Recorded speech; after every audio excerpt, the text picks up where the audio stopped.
Don't kill the cat! Ha! Ancient grains is a marketing term used to describe a category of grains and pseudo-cereals. Let's just look into what cereals are, because cereal, I know that it's a term used not just for the breakfast food. Any grass cultivated for its edible grain, botanically a type of fruit called Caryopsis, which is composed of an endosperm, a germ, and a bran. Cereal grain crops are grown in greater quantities and provide more food energy worldwide than any other type of crop. They include rice, wheat, rye, oats, barley, millet, and maize. The eastern part of the world uses rice as one of their main food staples. The European part uses a lot of wheat, and maize is generally used in the Western Hemisphere. The word maize derives from the Spanish form of the indigenous Taino word for the plant maíz. Indigenous people of the Caribbean. It was one of their main food staples there. Families such as buckwheat, quinoa, chia referred to as pseudo-cereals. Grasses. Yes, a list. Let's look at a list of cereals as well. Maize, corn, rice, wheat, barley, sorghum, millet,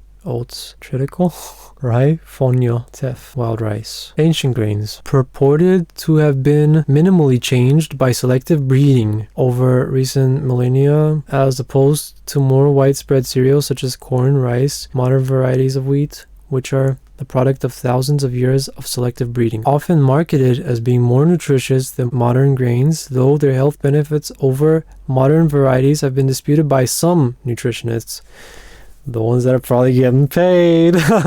We have seen incentivizing from FDA and other associations that benefit from the production of more breakfast cereal. I could suppose this has some bias. This is a fact that some nutritionists have disputed it, but are they unbiased? Are they incentivized? Ancient grains include varieties of wheat. I don't want to try to be that guy, make you question everything and to be skeptical and to be doubtful. I just want to point out that I know some things for a fact. I'm just trying to make connections. Maybe it's just in my head. There is concern about whether data source is reliable. They might have like financial motive to promote a certain type of understanding about something like this, something that could be beneficial to the food industry. Obviously, health nuts are going to be more concerned with organic produce. That part of the industry usually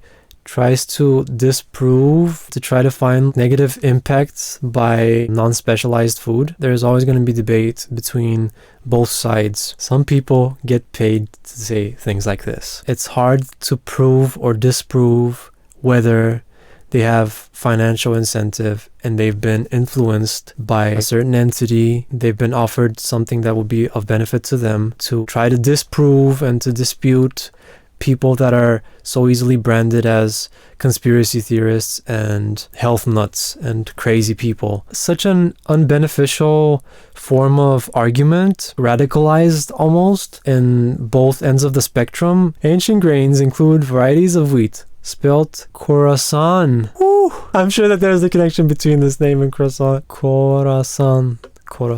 Maybe I'm the one that's creating the connection. We know that this is the French term for crescent. Kamut, einkorn, emmer, the grains of millet, barley, teff, oats, and sorghum, and the pseudo-cereals, quinoa, amaranth, buckwheat, and chia.